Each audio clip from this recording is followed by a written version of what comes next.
اب آگے اگلی بہت پیاری صورت ہے، آپ جس کا انتظار کر رہے ہیں، تو سورت بنی اسرائیل کے بعد سورت کہف، دونوں کا رب دیکھ لیجئے۔ سورت بنی اسرائیل شروع ہوئی سبحان اللہ کے لفظ سے، اس کا اختتام ہوا اللہ اکبر تکبیرا، اور اب اگلی سورت کہف شروع ہو رہی ہے الحمدللہ سے۔ سورت کہف میں ہم 4 قصے پڑھنے والے ہیں، شروع میں نے انٹرو میں بتا دیا تھا۔ اس پارے میں ہم اس کے 3 قصے پڑھیں گے اور چوتھا قصہ ہم پڑھیں گے بعد میں۔ ہمارے لیے اس میں جو آج کے دور میں اس سورت کہف کو پڑھنے کا حکم ہے، ہر جمعے کے لیے جمعے سے جمعے تک نور ہے۔ کیوں؟ دجال کے آنے پہ فتنوں کی بات ہے، تو جو دجال کا فتنہ ہوگا نا، اس میں یہ چاروں ہی فتنے ہوں گے، یہ نوٹ کر لیجیے گا۔ فتنہ ایمان اور عقیدہ بھی ہوگا، دجال لوگوں سے اپنی عبادت کروائے گا۔ فتنہ دولت یعنی میٹیریلزم کا فتنہ بھی ہوگا، وہ انسانوں کو اپنی دولت سے آزمائے گا۔ فتنہ علم بھی ہوگا، انسانوں کو حیران کرنے والے عمل کرے گا۔ آپ کو تو مردے زندہ ہو جائیں گے اس کے سامنے، یہ سائنس کی ترقی کے ساتھ ہوگا۔ نہ جانے کیا وہ ڈی این اے کا کیا کرے گا، مردے سامنے قبروں سے نکل کر آ جائیں گے۔ اور یہ سائنس کی ترقی دنیا میں اب اس طرف سے آ رہی ہے۔ اور پھر فتنہ حکومت اور طاقت ہے، دنیا کے اکثر حصوں پر اس کی حکومت ہوگی۔ تو لہٰذا آپ نے میں نے ہر جمعے کو سورۃ الکہف پڑھنی ہے، ان 4 قسم کے امتحانات کو پہچاننا ہے اور ان سے کامیابی سے نکلنا ہے۔ اللہ کے نبی نے فرمایا جس نے جمعے کے دن سورۃ کہف پڑھی اس سے دوسرے جمعے کے بیچ میں نور دیا جاتا ہے، 2 جمعوں کے بیچ نورانی ہو جاتے ہیں۔ یہ مستدرک حاکم کی روایت بھی ہے اور بھی جگہ جو موجود ہے، تو انشاءاللہ اس کو پڑھنا ہے۔ اب ہم ڈھونڈتے ہیں کہ اس میں بات کیا ہے۔ انشاءاللہ کل کے بارے میں ہم اس پہ مزید بات کریں گے جہاں چاروں قصے پورے ہوں گے، لیکن ابھی تو وربلی آپ اس قرآن کے مزاج سے ہی اس کو سمجھیں گے۔ اور سورہ کہف قرآن پاک کی فیمس سورہ ہے، 18 نمبر کی سورہ ہے۔ اس بارے میں اس کی 74 آیات ہیں۔ کہف کہتے ہیں غار کو، کھیپ کو، اور یہ قصے سے شروع ہوتی ہے بسم اللہ الرحمن الرحیم، آیت 1 سے 12۔ قرآن کی عظمت اور پیغام، الحمدللہ الذی انزل علی عبدہ الکتاب ولم یجعل لہ عوجا، تمام تعریفیں اسی اللہ کے لائق ہیں جس نے اپنے بندے پر یہ قرآن اتارا اور اس میں کوئی کسر باقی نہ چھوڑی، بلکہ ہر طرح سے ٹھیک ٹھاک رکھا تاکہ اپنے پاس کی سب سزا سے ہوشیار کر دے اور ایمان لانے اور نیک عمل کرنے والوں کو خوشخبریاں سنا دے کہ ان کے لیے بہترین بدلہ ہے جس میں وہ ہمیشہ ہمیشہ رہیں گے، اور ان لوگوں کو بھی ڈرا دے جو کہتے ہیں کہ اللہ تعالیٰ اولاد رکھتا ہے۔ در حقیقت نہ تو خود انہیں اس کا علم ہے نہ ان کے باپ دادوں کو، یہ تہمت بہت بری ہے جو ان کے منہ سے نکل رہی ہے اور وہ نرا جھوٹ ہے جو وہ بول رہے ہیں۔ بس اگر یہ لوگ اس بات پر ایمان نہ لائیں تو کیا آپ ان کے پیچھے اس رنج میں اپنی جان ہلاک کر دیں گے؟ ہائی لائٹ کریے کہ اس کو ذرا بعد میں بات کرتے ہیں۔ روئے زمین پر جو کچھ ہے ہم نے اسے زمین کی رونق کا باعث بنایا ہے کہ ہم انہیں آزما دیں کہ ان میں سے کون نیک اعمال والا ہے۔ یہ دنیا کمرہ امتحان ہے، we are in an examination hall. اس پر جو کچھ ہے ہم اسے ایک ہموار صاف میدان کر ڈالنے والے ہیں۔ قیامت کا بلڈوزر اس زمین کے اوپر جب پھرے گا تو سب اونچ نیچ ختم ہو جائے گی۔ کیا تو اپنے خیال میں غار اور قطبے والوں کو ہماری نشانیوں میں سے تو بہت عجیب نشانی سمجھ رہا ہے؟ ان چند نوجوانوں نے جب غار میں پناہ لی تو دعا کی، اے ہمارے رب ہمیں اپنے پاس سے رحمت عطا فرما اور ہمارے کام میں ہمارے لیے راہیابی کو آسان کر دے۔ اکثیر دعا ہے، دین کے کام کرنے والوں کی زبانوں پہ یہ دعا ہو، راتوں کو اپنی کروٹوں میں یہ دعا مانگیں، کیونکہ اس رستے میں بہت بڑے بڑے فتنے آتے ہیں۔ دعا کیا ہے؟ ربنا آتنا من لدنک رحمہ وہیئ لنا من امرنا رشدا۔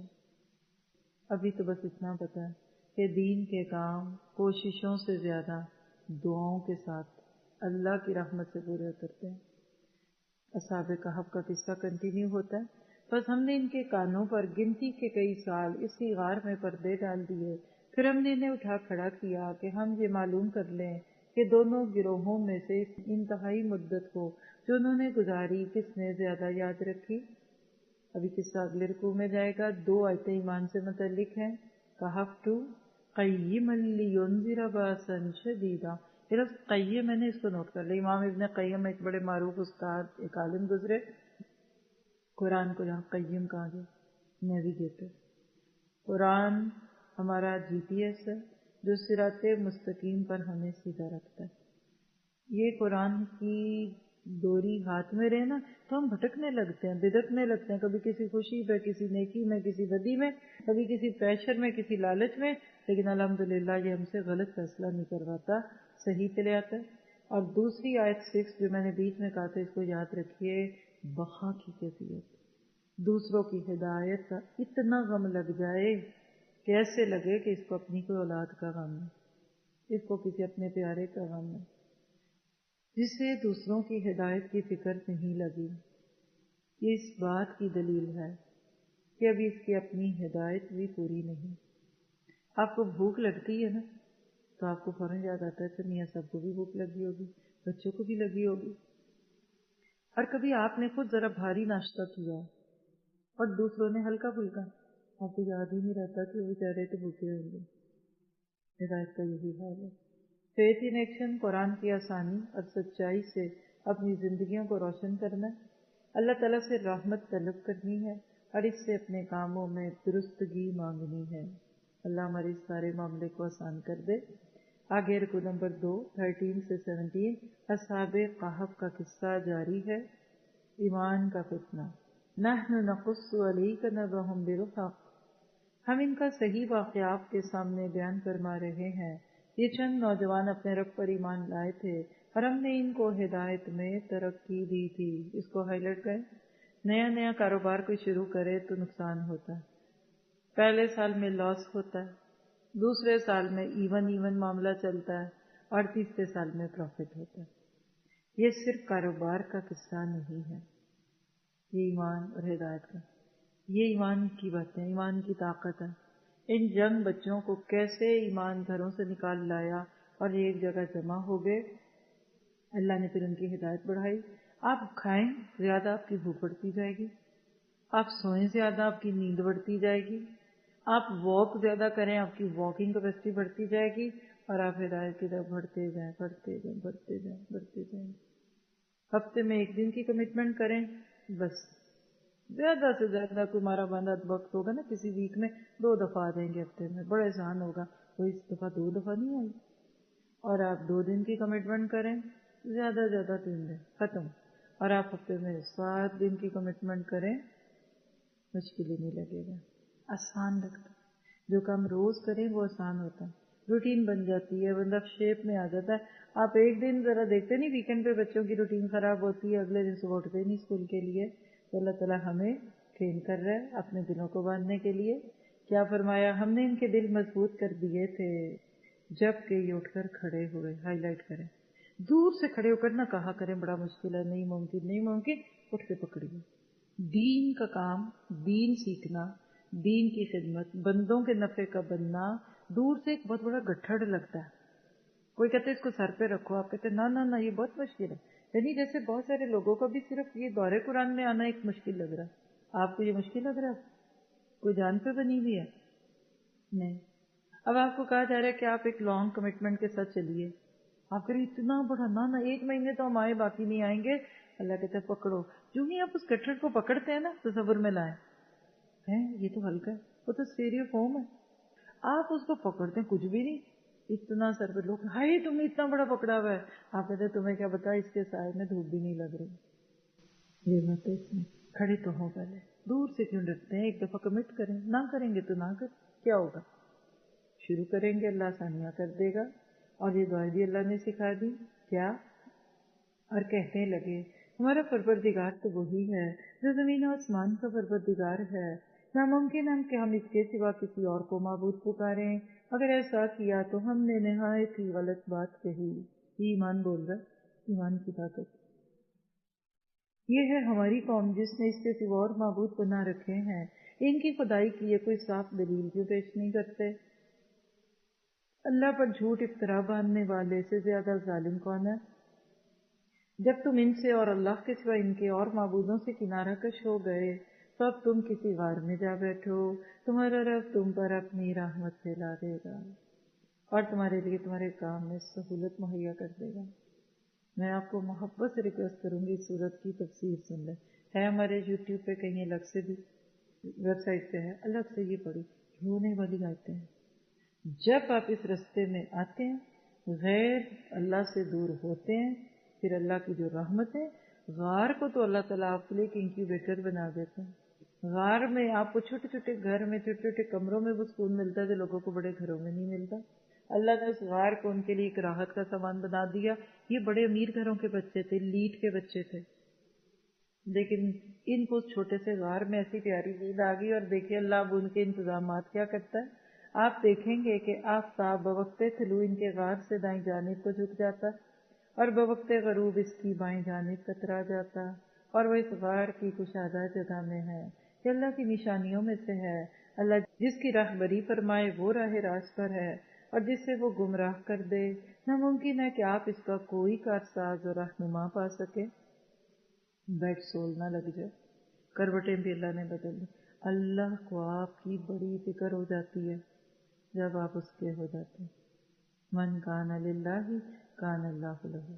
کبھی پوچھئے ان لوگوں سے جنہوں نے اپنی جان مال وقت دل کو اللہ کے رستوں میں لگایا، ان کے اندر ٹھنڈک کتنی ہے۔ لوگ کہتے ہیں اپنا خیال رکھیے گا، ان کو لگتا ہے یہ شرک کا جملہ، یہ کہیے اللہ آپ کا خیال رکھتا ہے۔ یہ جو آپ کو مجھے ابھی تک بہت ساری باتیں نہیں سمجھ آئی نا، اس کی وجہ یہ کہ ابھی اصحاب کہف کی طرح ایمان کی ان بلندیوں کو نہیں چھوا۔ ہم بندوں میں کھوئے رہتے ہیں، کون کرے گا، یہ نہ ہوا تو کیا ہوگا، وہ کرا لے گا اللہ کسی سے بھی، تم اپنی فکر کرو۔ ایمان سے متعلق آیت 13، آزمائش میں بندے کا کھرا کھوٹا الگ ہو جاتا ہے۔ اللہ جانے ہمارا کل ایمان کس درجے کا ہوگا، 17 کیرٹ 20 کیرٹ 18 کیرٹ یا پتہ نہیں 9 کیرٹ ہی ہے۔ اللہ نہ کرے کوئی کہہ دے یہ رولڈ گولڈ ہے بھاگ جاؤ، وہ منافق لوگ ہوں گے۔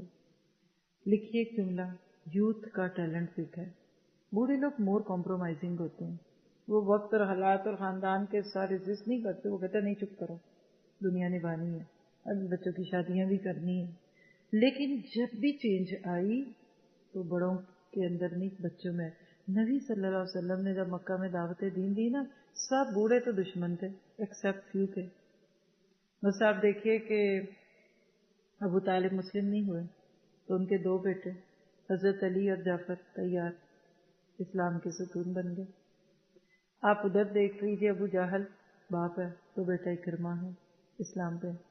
تو جملہ لکھیے گا، اسلام پر جوانی تب آتی ہے جب جوان اسلام پر آتے ہیں، اور آج 6 صدی ہے الحمدللہ۔ آج کی ڈیٹ لکھ کے رکھ لیجیے، اس وقت امت مسلمہ کے جوانوں کے اندر ایمان اور اسلام اٹھ گئے۔ بہت سو کے بھی تو بندہ پھر اٹھ ہی جاتا ہے نا، اب سو کے اٹھ رہے ہیں، بڑے ابھی ان کو بڑا ڈراتے ہیں لیکن وہ نہیں ڈر رہے۔ تو کیا فیتھ ان ایکشن ہے، کوئی بھی مشکل آئے تو حق کے راستے کو نہیں چھوڑنا، اللہ کی راہ پر چلتے ہوئے اسی کی رحمت اور مدد طلب کی جائے گی۔ اب آخری حصہ ہے اس قصے کا، 18 سے 22، جسے اللہ رکھے اسے کون چکھے، وَتَحْسَبُهُمْ أَيْقَاظًا وَهُمْ رُقُودٌ۔ آپ خیال کرتے ہیں کہ وہ بیدار ہیں حالانکہ وہ سوئے ہوئے تھے۔ ہم انہیں دائیں بائیں کروٹیں دلایا کرتے تھے، ان کا کتا بھی چوکھٹ پر اپنے ہاتھ پھیلائے ہوئے تھا۔ اگر آپ جھانک کر انہیں دیکھنا چاہتے تو ضرور الٹے پاؤں بھاگ کھڑے ہوتے، اور ان کے روب سے آپ پر دہشت چھا جاتی۔ سچے ایمان والے کا روب ہوتا ہے۔ آج اسلام کا شیر سویا ہوا، جیسے یہ جاگ گیا نا تو سب گیدڑ بھپتیوں کی طرح بھاگ جائیں گے۔ آج مسلمان سویا ہوا ہے، اسی طرح ہم نے انہیں جگا کر اٹھا دیا کہ آپس میں پوچھ گچھ کر لیں۔ ایک کہنے والے نے کہا، کیوں بھائی تم کتنی دیر ٹھہرے رہے؟ انہوں نے جواب دیا، 1 دن یا 1 دن سے بھی کم، یہ ہے یہ دنیا۔ کہنے لگے کہ تمہارے ٹھہرے رہنے کا بخوبی علم اللہ تعالیٰ ہی کو ہے، اب تم اپنے میں سے کسی کو اپنی یہ چاندی دے کر شہر بھیجو، وہ خوب دیکھ بھال لے کہ شہر کا کون سا کھانا پاکیزہ تر ہے، پھر اسی میں سے تمہارے کھانے کے لیے لے آئے، اور وہ بہت احتیاط اور نرمی برتے اور کسی کو تمہاری خبر نہ ہونے دے۔ اس جملے پہ آگے جا کے بات ہونی ہے۔ اگر یہ کافر تم پر غلبہ پالے یا تو تمہیں سنسار کر دیں گے، یا تمہیں پھر اپنے دین میں لوٹا لیں گے، اور پھر تم کبھی بھی کامیاب نہ ہو سکو گے۔ دیکھیے 100 سال کے قریب سو کے جاگے ہیں، 950 جتنے بھی سال ہیں، اور ایمان کی فکر ہے. اللہ ہوگا سچا ایمان ایسا ہی ہوتا ہے. جان نہیں کرے کہتے تمہیں تمہارے دین سے پلٹا دیں گے. ہم نے اسی طرح لوگوں کو ان کے حال سے آگاہ کر دیا کہ وہ جان لیں کہ اللہ کا وعدہ بالکل سچا ہے اور قیامت میں کوئی شک و شبہ نہیں. جبکہ وہ اپنے امر میں آپس میں اختلاف کر رہے تھے، کہنے لگے ان کے غار پر ایک عمارت بنا لو، اور ان کا رب ہی ان کے حال کا زیادہ عالم ہے. جن لوگوں نے ان کے بارے میں غلبہ پایا وہ کہنے لگے ہم تو ان کے آس پاس مسجد بنا لیں گے. کچھ لوگ تو کہیں گے کہ اصحاب کہف 3 تھے اور چوتھا ان کا کتا، کچھ کہیں گے 5 تھے اور چھٹا ان کا کتا. یعنی اٹکلے خام خواہ کی بحثیں. غیب کی باتوں میں اٹکل کے تیر تکے چلاتے ہیں، نشانہ دیکھے بغیر پتھر چلا دینے کی طرح. یہ محاورہ ہے عربی زبان کا. کچھ کہیں گے 7 ہیں، 8واں ان کا کتا ہے. آپ کہہ دیجئے کہ میرا پروردگار ان کی تعداد کو بخوبی جاننے والا ہے، انہیں بہت ہی کم لوگ جانتے ہیں. بس آپ ان کے بارے میں صرف سرسری گفتگو ہی کریں اور ان میں سے کسی سے ان کے بارے میں پوچھ گچھ بھی نہ کریں. قرآن کا بیچ سینٹر ہو گیا. مبارک ہو آپ کو، آپ کے نصف قرآن کی تکمیل ہے. وَلْيَتَلَطَّفْ. اور آپ نے نوٹ کیا کہ میسج کیا تھا ادھر؟ نرمی اور ہوشیاری. ذرا ہوشیاری سے جانا. اللہ یہ 2 چیزیں امت مسلمہ کو دے دے. دوسری بات ہے اتنے بھوکے اتنے بھوکے اتنے بھوکے، کیا کہا؟ جاؤ ازکا طعاما. یہ نہیں کہا جو ملے لے آؤ، مکھیوں والے دہی والے ملے لے آؤ اور وہ مٹی پڑے ہوئے پکوڑے ملے تو لے آؤ. تو لکھیے وہ پاکیزہ کھانا کھا کر دین پر جم گئے اور ہم لذتوں میں سب بھول جاتے. اصحاب کہف توحید کا پیغام لے کر اٹھے. ان کا میسج کیا تھا؟ توحید. لوگوں نے اس مقام کو شرک کا مرکز بنانا چاہا. یہ ہوا سارے نیک بزرگوں کے ساتھ. وہ علماء دین، وہ اولیاء کرام جن کو لوگ آج جانتے ہیں، وہ اپنی زندگی میں توحید کا پرچار کرتے تھے. لوگوں نے شخصیت پرستی کی آڑ میں آج انہی کی قبروں پہ مزار بنا لیے. ہمارے لیے عمل کا نقطہ ایسی کسی چیز میں نہیں آنا. اصحاب کہف کی حق پرستی اور استقامت پر غور کرنا ہے اور دین میں بحثوں سے بچنا ہے. اب یہاں پہ وہ قصہ پورا ہوا. بیچ میں کچھ کمنٹ ہے. رکوع نمبر 4 پہ تبصرہ ہے 23 سے 31. غیب کی باتیں اللہ کے علم میں ہیں. وَلَا تَقُولَنَّ لِشَيْءٍ إِنِّي فَاعِلٌ ذَلِكَ غَدًا. یہاں انشاءاللہ کہنے کی بات آ رہی ہے، ذرا سے توجہ رکھیے گا. اور ہرگز کسی کام پر یوں نہ کہنا کہ میں اسے کل کر دوں گا، مگر ساتھ انشاءاللہ کہہ لینا. اور جب بھی بھولے اپنے پروردگار کی یاد کر لیا کرو اور کہتے رہنا کہ مجھے پوری امید ہے کہ میرا رب مجھے اس سے بھی زیادہ ہدایت کے قریب کی بات کی راہبری کرے. وہ لوگ اپنے غار میں 300 سال تک رہے اور 9 سال اور زیادہ گزارے. آپ کہہ دیں کہ اللہ ہی کو ان کے ٹھہرے رہنے کی مدت کا بخوبی علم ہے. آسمان اور زمین کا غیب صرف اسی کو حاصل ہے. وہ کیا ہی اچھا دیکھنے سننے والا ہے. سوائے اللہ کے ان کا کوئی مددگار نہیں. اللہ تعالیٰ اپنے حکم میں کسی کو شریک نہیں کرتا. تیری جانب تیرے رب کی طرف سے یہ کتاب وحی کی گئی ہے، اسے پڑھتا رہے. اس کی باتوں کو کوئی بدلنے والا نہیں، تو اس کے سوا ہرگز کوئی پناہ کی جگہ نہ پائے گا. اور اپنے آپ کو انہی کے ساتھ رکھا کر جو اپنے پروردگار کو صبح و شام پکارتے ہیں اور اسی کے چہرے کے ارادے رکھتے ہیں، رضامندی چاہتے ہیں. خبردار تیری نگاہیں ان سے ہٹنے نہ پائیں کہ دنیاوی زندگی کے ٹھاٹھ کے ارادے میں لگ جا. دیکھ ان کا کہنا نہ مان جن کے یا جس کے دل کو ہم نے اپنے ذکر سے غافل کر دیا ہے اور جو اپنی خواہش کے پیچھے پڑا ہوا ہے اور جس کا کام حد سے گزر چکا ہے.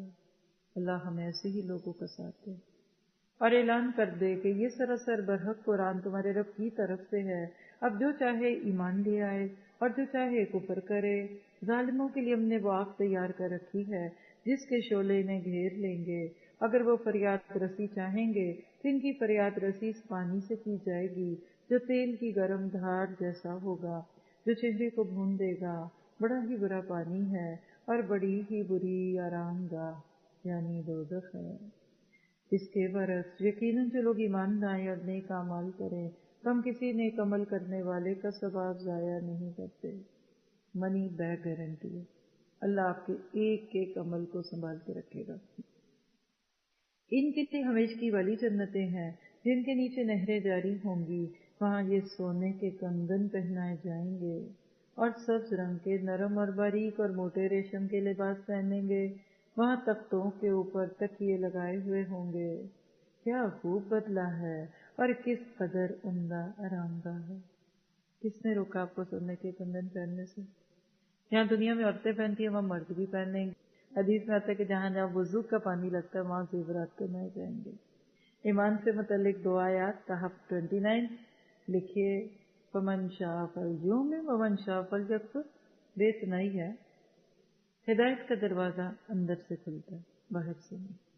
ہینڈل نہیں ہوتا دل کے باہر، اندر ہوتا ہے۔ جب تک اندر سے آپ نہیں کھولیں کسی کی دعا یا کسی کی طرف آپ کو فائدہ نہیں دیتی۔ پھر کہف 30، جو اللہ کا بن جاتا ہے اللہ اس کے لیے راستے آسان کر دیتا ہے۔ فیتھ ان ایکشن، ہر اچھے کام کے لیے انشاءاللہ کہنا ہے، اللہ کی رضا پانے کے لیے اسے صبح و شام پکارنا ہے اور اگلا رکوع کرنا ہے۔ رکوع نمبر 5 32 سے 44، باغ والوں کا قصہ، فتنہ مال۔ اب دوسرا فتنہ ادھر ہمارے سامنے، وَاضْرِبْ لَهُم مَثَلَ الرَّجُلَيْنِ جَعَلْنَا لِأَحَدِهِمَا جَنَّتَيْنِ مِنْ أَعْنَابٍ، اور انہیں ان دو شخصوں کی مثال بھی سنا دیجیے جن میں سے ایک کو ہم نے 2 باغ انگوروں کے دے رکھے تھے اور جنہیں کھجوروں کے درختوں سے ہم نے گھیر رکھا تھا، اور دونوں کے درمیان کھیتی لگا رکھی تھی۔ دونوں باغ اپنا پھل خوب لائے اور اس میں کسی قسم کی کمی نہ کی، اور ہم نے ان باغوں کے درمیان نہر جاری کر رکھی تھی۔ الغرض اس کے پاس میوے تھے۔ ایک دن اس نے باتوں ہی باتوں میں اپنے ساتھی سے کہا، اب دیکھیے فلانٹ کر رہا ہے، شو مار رہا ہے، جیسے آج لوگ اپنی پروفائل پہ پکچرز اور چیزیں دکھاتے ہیں لوگوں کو کہ دیکھو ہمارے پاس کیا ہے۔ بڑے فخر سے کہنے لگا، میں تجھ سے زیادہ مالدار ہوں اور جتھے کے اعتبار یعنی گروہ کے اعتبار سے بھی بہت مضبوط ہوں، کیونکہ میرے پاس تو چیزیں ہی بہت ہیں، یہ انداز ہے۔ اور یہ اپنے باغ میں گیا اور تھا اپنی جان پر ظلم کرنے والا، کہنے لگا میں خیال نہیں کرتا کہ کسی وقت بھی یہ برباد ہو جائے۔ دنیا کے بارے میں یہی ہمارا گمان ہوتا ہے، یہ کبھی نہیں ختم ہونی، اور نہ میں قیامت کو قائم رہنے والی یا قیامت کو قائم ہونے والی خیال کرتا ہوں، اور اگر بالغرض میں اپنے رب کی طرف لوٹا بھی دیا گیا تو یقیناً میں اس لوٹنے کی جگہ سے بہتر پاؤں گا، یعنی جس رب نے یہاں دے دیا وہاں بھی دے دے گا۔ یہ آج بڑے دولت والوں کو گمان ہے۔ اس کے ساتھی نے اس سے باتیں کرتے ہوئے کہا، کیا تو اس معبود سے کفر کرتا ہے جس نے تجھے مٹی سے پیدا کیا؟ یہ کون سا کفر تھا؟ مادہ پرستی کا شرک ہے، یا بت نہیں ہے، میٹر ہے، مال دولت۔ پھر نطفے سے پھر تجھے پورا آدمی بنایا، لیکن میں تو عقیدہ رکھتا ہوں کہ وہی اللہ میرا پروردگار ہے، میں اپنے رب کے ساتھ کسی کو شریک نہ کروں گا۔ تو نے اپنے باغ میں جاتے وقت یوں نہ کہا کہ اللہ کا چاہا ہونے والا ہے، یعنی انشاءاللہ کوئی طاقت نہیں مگر اللہ کی مدد سے۔ اگر تو مجھے مال اور اولاد میں اپنے سے کم دیکھ رہا ہے، بہت ممکن ہے کہ میرا رب مجھے تیرے اس باغ سے بھی زیادہ بہتر دے دے اور اس پر آسمانی عذاب بھیج دے تو یہ چٹیل اور صاف میدان بن جائے۔ مومن کی نگاہ یہ ہوتی، کیا لینا اس چیز کو کل خراب ہو جانی ہے، کیا لینا اس کو کل پرانی ہو جانی ہے، اس کو ان چیزوں میں کوئی دلچسپی نہیں جس پہ لوگ مرتے ہیں، یا پھر کیا ہو کہ اس کا پانی نیچے اتر جائے اور تیرے بس میں نہ رہے کہ تو اسے ڈھونڈ لائے اور اس کے سارے پھل گھیر لیے گئے۔ بالآخر وہی ہوا جس کا ڈرتا۔ بس وہ اپنے اس خرچ پر جو اس نے اس میں کیا تھا اپنے ہاتھ ملنے لگا اور باغ توندہ الٹا پڑا تھا، اور وہ شخص یہ کہہ رہا تھا کہ کاش میں اپنے رب کے ساتھ کسی کو بھی شریک نہ کرتا۔ کس کو شریک کیا؟ مال کو۔ اس کی حمایت میں کوئی جماعت نہ اٹھی کہ اللہ سے اس کا کوئی بچاؤ کرتی، اور نہ وہ خود ہی بدلہ لینے والا بن سکا۔ یہیں سے ثابت ہے کہ اختیارات اللہ برحق کے لیے ہیں، وہ ثواب دینے اور انجام کے اعتبار سے بہت ہی بہتر ہے۔ کیا سیکھا؟ اپنی نعمتوں پہ غرور نہیں کرنا بلکہ شکر گزار بننا ہے۔ اچھی چیز کو دیکھ کر ماشاء اللہ لا قوت الا باللہ کہنا، حدیث کے مطابق پھر اس چیز کو نظر نہیں لگتی۔ کوئی بھی مال چیز اچھی لگے، کسی کی بھی لگے، تو ماشاء اللہ کہیں، منہ بھر بھر کے تعریفیں نہ کریں۔ آگے اب دنیا کی زندگی، اب واقعہ تھا مال کا، اب اس کے سیکوینسز اور اس پہ تبصرہ۔ رکوع 6:45 سے 49، دنیا کی زندگی محض دھوکہ ہے۔ وَاضْرِبْ لَهُم مَثَلَ الْحَيَاةِ الدُّنْيَا كَمَاءٍ أَنزَلْنَاهُ مِنَ السَّمَاءِ، ان کے سامنے دنیا کی زندگی کی مثال بھی بیان کیجیے جیسے پانی جسے ہم آسمان سے اتارتے ہیں اور اسے زمین کا سبزہ ملا جلا نکلتا ہے، پھر آخر کار وہ چورا چورا ہو جاتا ہے جسے ہوائیں اڑائے لیے پھرتی ہیں۔ اللہ تعالیٰ ہر چیز پر قادر ہے۔ ذرا سے اپنی جوانی اور پھر ڈھلتی عمر کو ذہن میں لائیں، اور پھر بڑھاپا تو ایسا جیسے آٹم کے سوکھے پتے زمین پہ رلتے ہیں، کوئی ان کو نہیں سجاتا اپنے گلدانوں میں، کوئی بالوں میں ایسے پھولوں کو نہیں لگاتا جو مرجھا جائیں۔ ایسے ایک دن ہم سب بھی ہو جائیں گے اگر زندہ رہے تو۔ اصل بات کہ المال والبنون زینت الحیات الدنیا، مال اور اولاد تو دنیا ہی کی زینت ہے، البتہ باقی رہنے والی نیکیاں تیرے رب کے نزدیک ثواب کے اعتبار سے اور آئندہ کی اچھی توقع کے بہترین ہے۔ اللہ آپ کے بچوں کو آپ کے لیے باقیات صالحات بنائے، اور آپ کے مال کو بھی۔ اور جس دن ہم پہاڑوں کو چلائیں گے اور زمین کو تو صاف کھلی ہوئی دیکھے گا، اور تمام لوگوں کو ہم اکٹھا کریں گے، ان میں سے ایک بھی باقی نہ چھوڑیں گے، اور سب کے سب تیرے رب کے سامنے سب بستہ حاضر کیے جائیں گے۔ یقیناً تم ہمارے پاس اسی طرح آئے جس طرح ہم نے تمہیں پہلی مرتبہ پیدا کیا۔ کیا لے کر آئے تھے افسر؟ خالی ہاتھ آئے تھے، لیکن تم تو اس خیال میں رہے کہ ہم ہرگز تمہارے لیے کوئی وعدے کا وقت مقرر کریں گے بھی نہیں، اور نامہ اعمال سامنے رکھ دیے جائیں گے۔ بس تو دیکھے گا گناہ گار اس کی تحریف سے خوف زدہ ہو رہے ہوں گے۔ قیامت کے دن بندہ سب سے زیادہ کس چیز سے ڈر رہا ہوگا؟ اللہ سے؟ جہنم سے؟ نہیں، اپنے لکھے ہوئے سے، اپنے کرتوتوں سے۔ اور کہہ رہے ہوں گے ہائے ہماری خرابی، یہ کیسی کتاب ہے جس نے نہ کوئی چھوٹی بات چھوڑی اور نہ بڑی، کوئی چھوٹا بڑا گناہ بغیر گھیرے باقی ہی نہیں رکھا، اور جو کچھ انہوں نے کیا تھا سب موجود پائیں گے، اور تیرا رب کسی پر ظلم و ستم نہ کرے گا۔ اس وقت کے لیے تیار رہنا۔ عمل کا نقطہ، ہر دی گئی نعمت کا صحیح استعمال اسے باقیات الصالحات میں بدلے گا۔ نام اعمال میں چھوٹی بڑی چیز لکھی جا رہی ہے، جواب دہی کے احساس کے ساتھ جینا ہے، اور اللہ آپ کے میرے پردے رکھ لے، قیامت کے دن سب کے بیچ میں ہمارے پول نہ کھولے۔ اب دوبارہ آدم اور ابلیس کا قصہ، یہاں ایک اور ہی تناظر ہے اس کا، 50 سے 53، رکوع نمبر 7، شیطان کی پیروی کرنے والوں کا برا انجام۔ وَإِذْ قُلْنَا لِلْمَلَائِكَةِ اسْجُدُوا لِآدَمَ فَسَجَدُوا إِلَّا إِبْلِيسَ، اور جب ہم نے فرشتوں کو حکم دیا کہ تم آدم کو سجدہ کرو تو ابلیس کے سوا سب نے سجدہ کیا، یہ جنوں میں سے تھا، اس نے اپنے پروردگار کی نافرمانی کی، کیا پھر بھی تم اسے اور اس کی اولاد کو مجھے چھوڑ کر اپنا دوست بنا رہے ہو؟ جواب دیجیے خود کو، حالانکہ وہ تم سب کا دشمن ہے۔ ایسے ظالموں کا کیا ہی برا بدل ہے۔ میں نے انہیں آسمان و زمین کی پیدائش کے وقت موجود نہیں رکھا تھا، اور نہ خود ان کی اپنی پیدائش میں، اور میں گمراہ کرنے والوں کو اپنا مددگار بنانے والا نہیں۔ اور جس دن وہ فرمائے گا کہ تمہارے خیال میں جو میرے شریک تھے انہیں پکارو، یہ پکاریں گے، لیکن ان میں سے کوئی بھی جواب نہیں دے گا، کیونکہ ہم ان کے درمیان ہلاکت کا سامان کر دیں گے، ہے ہی کوئی نہیں جو پکار کر جواب دے۔ اور گناہ گار جہنم کو دیکھ کر سمجھ لیں گے کہ وہ اسی میں جھونکے جانے والے ہیں، لیکن اس سے بچنے کی جگہ نہ پائیں گے۔ شیطان آپ کا میرا دشمن، اس کو پہچانیے۔ فیتھ ان ایکشن، شیطانی حربوں کا پہچاننا، ان سے بچنا۔ پہلے پہچانیں گے پھر ہی بچیں گے، تو اپنے بچوں کو اس دشمن سے متعارف کرائیے۔ پھر آگے 54 سے 59 رکوعات، قرآن پاک میں مختلف مثالیں ہیں۔ وَلَقَدْ صَرَّفْنَا فِي هَذَا الْقُرْآنِ لِلنَّاسِ مِنْ كُلِّ مَثَلٍ، ہم نے اس قرآن میں ہر طریقے سے تمام کی تمام مثالیں لوگوں کے لیے بیان کر دی ہیں، لیکن انسان سب سے زیادہ جھگڑالو ہے۔ لوگوں کے پاس ہدایت آ چکنے کے بعد انہیں ایمان لانے اور اپنے رب سے استغفار کرنے سے صرف اس چیز نے روک رکھا کہ اگلے لوگوں کا سا معاملہ انہیں بھی پیش آئے یا ان کے سامنے کھلم کھلا عذاب موجود ہو۔ ہم تو اپنے رسولوں کو صرف اس لیے بھیجتے ہیں کہ وہ خوشخبریاں سنا دیں اور ڈرا دیں۔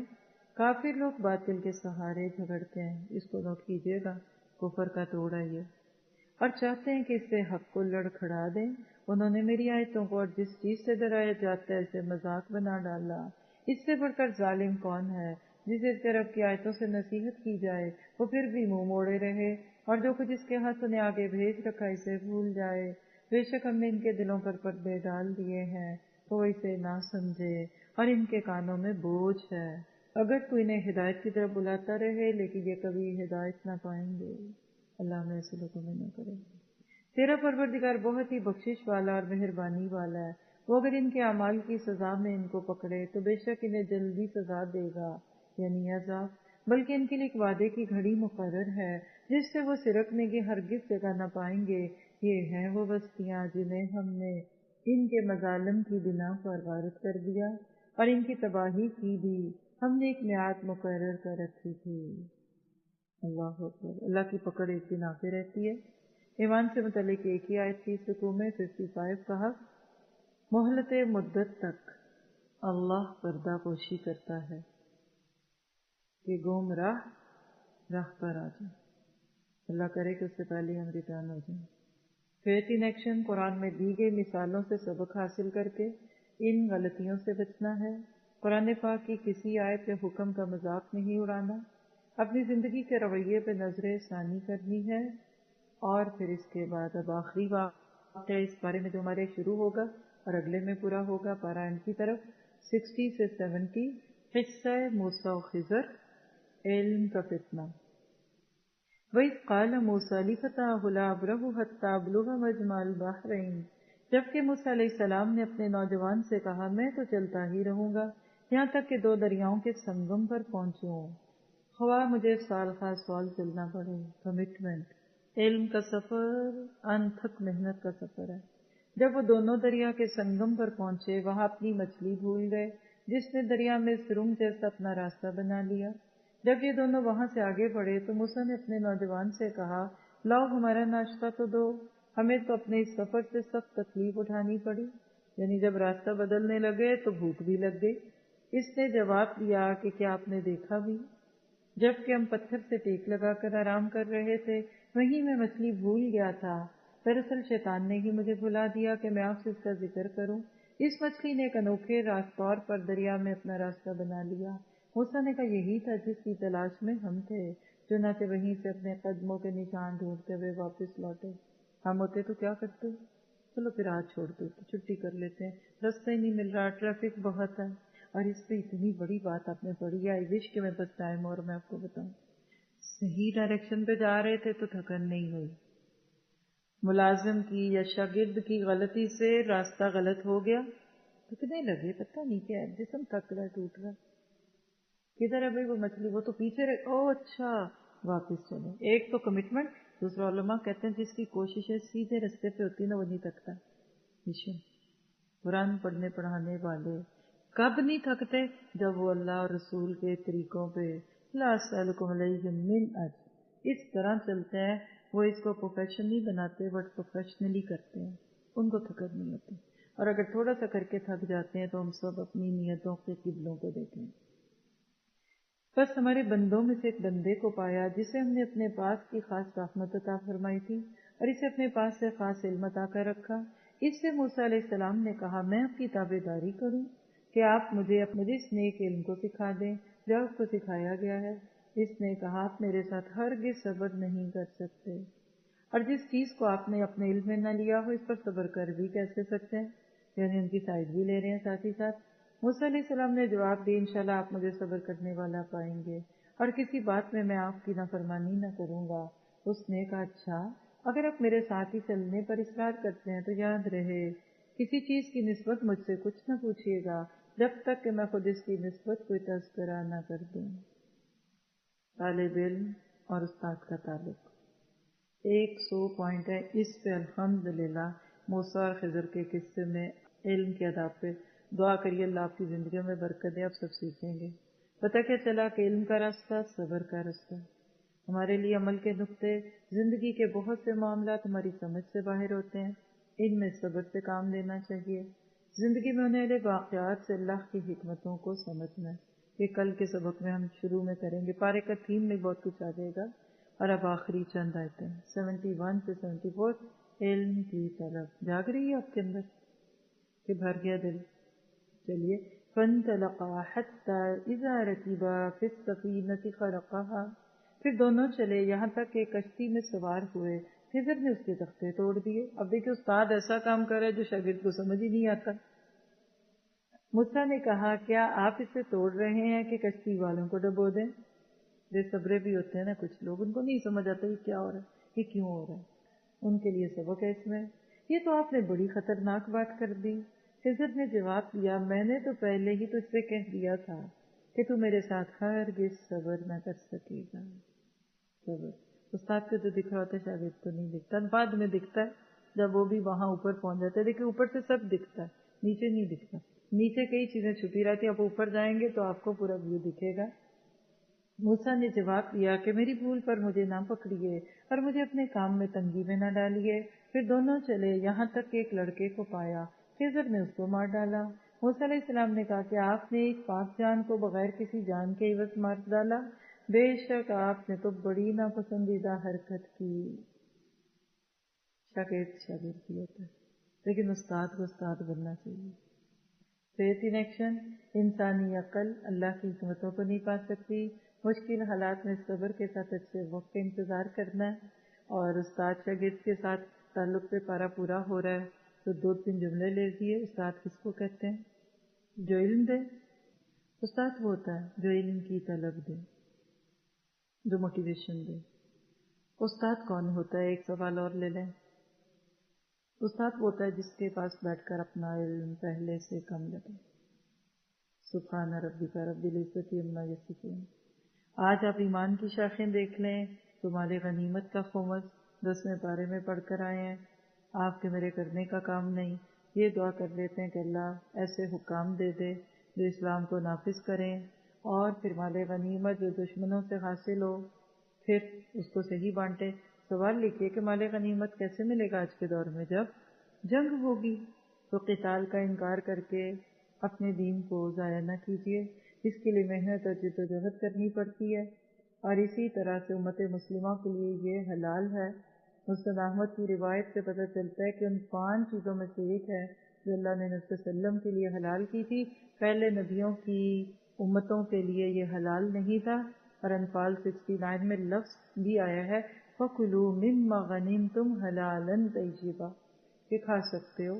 مال غنیمت کی تقسیم اللہ کی بانٹ ہے، سورہ انفال 41 یعنی 10ویں پارے کی پہلی آیت میں ہم پڑھ چکے۔ اور پھر 30ویں یعنی سیکنڈ برانچ آف ایمان آج کے سیشن کی جس سے پارا پورا ہو رہا ہے، وہ کیا ہے؟ قرب الہی کے لیے غلام آزاد کرنا۔ آج بھی ہمارے پاس یہ چوائس نہیں ہے، کیونکہ غلام وہ ہوتا ہے جو کسی کی ملکیت اور تصرف میں ہو۔ غلامی کا خاتمہ ہو چکا ہے آج اسلام کی وجہ سے۔ اب کیا کریں؟ گناہوں کو کفارہ بنا کر غلام آزاد کروائے گے تاکہ غلام ختم ہو۔ پھر زکوٰۃ کے مصارف میں ایک صرف جو ہے ایک جگہ وہ غلام کو آزاد کرانا ہے۔ سورۃ توبہ کی آیت 60 میں ہم نے یہ پڑھ لیا تھا، انما الصدقات میں وہ کیا تھا کہ وہ لوگ جن کی گردن کو آزاد کرنا ہے، وفر رقاب کا لفظ ہے اس میں۔ غلام آزاد کرنے کا اجر بہت ہے، جس کو سن کر صحابہ کرام اور خاص حضرت عثمان غنی ہر جمعے کے غلام آزاد کراتے تھے، اور اگر کسی جمعے نہیں کر سکے تو اگلے جمعے 2 کرتے تھے۔ اور مسلم کی روایت 3795 بتاتی ہے کہ جس نے غلام کو آزاد کیا اس کی گردن کے بدلے اس کی گردن، اور اسی طرح اس کے جسم کے ہر اس کے بدلے آزاد کرانے والے کا وہ اس جہنم سے آزاد کیا جاتا ہے۔ آپ اور میں آج کیا کریں؟ بے گناہ قیدیوں کو آزاد کروائیے جو جیلوں میں پڑے ہوئے ہیں۔ تو آج کا پارہ کیا تھا؟ کفر کا توڑ۔ کیا دیکھا کہ امت میں ایک خاص کریکٹر بنے گا تو اللہ کی مدد آئے گی، اور جو کوششیں کر رہے ہیں وہ اسلام کو مٹا نہیں سکتے۔ شعلہ بن کر پھونک دے خواہشات کے غیر اللہ کو۔ خوف باطل کیا کہ ہے غارت گرے باطل بھی تو، یعنی اللہ کی توحید پختہ کر لیں، لا الہ الا اللہ کو دل پہ لکھ لیں تو سب باطل بھاگ جائیں گے۔ آج کی دعا کرتے ہوئے جائیے گا اٹھتے ہوئے، اللہم اقسنا عاقبتنا فی الامور کلھا واجرنا من خزي الدنیا وعذاب الآخرہ۔ اے اللہ ہمارے سارے کاموں کا انجام بہتر کر اور دنیا اور آخرت کی رسوائی سے ہمیں بچا اور ہماری حفاظت فرما۔ ربنا تقبل منا انك انت السميع العليم وتب علينا انك انت التواب الرحيم وصلى الله تعالى خير خلقه واصحابه اجمعين برحمتك يا ارحم الراحمين آمين۔ جزاكم الله خير۔